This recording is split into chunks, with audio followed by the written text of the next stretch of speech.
এই ভদ্রলোক 46 years old. ইনি দীর্ঘদিন ধরে অ্যালার্জির চুলকানি এবং অ্যালার্জির ইরাপশনে ভুগছিলেন।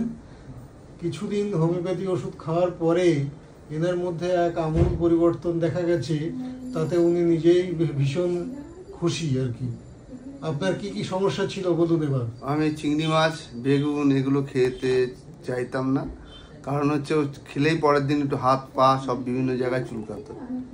এবার সব থেকে মজার হচ্ছে একটা খেতে যে প্রায় অনেকগুলো চিংড়ি মাছ খেলাম, কোনো অসুবিধা নেই, কোনো প্রবলেম নেই।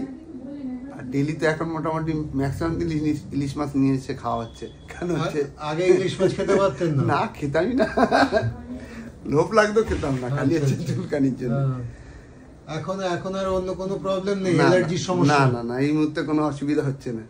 মানে এখন পুরোপুরি কিওর? মোটামুটি 90% বলে দিতে পারি। ঠিক আছে ঠিক আছে। আর তাও তো ওষুধ ঠিক মতন খাই না, যদি ঠিক মতন খেতাম মানে আরো ভালো হয়ে যেতাম। আর কিছুদিন খান, খেলে পুরোপুরি ঠিক হয়ে যাবেন। ঠিক ঠিক আছে।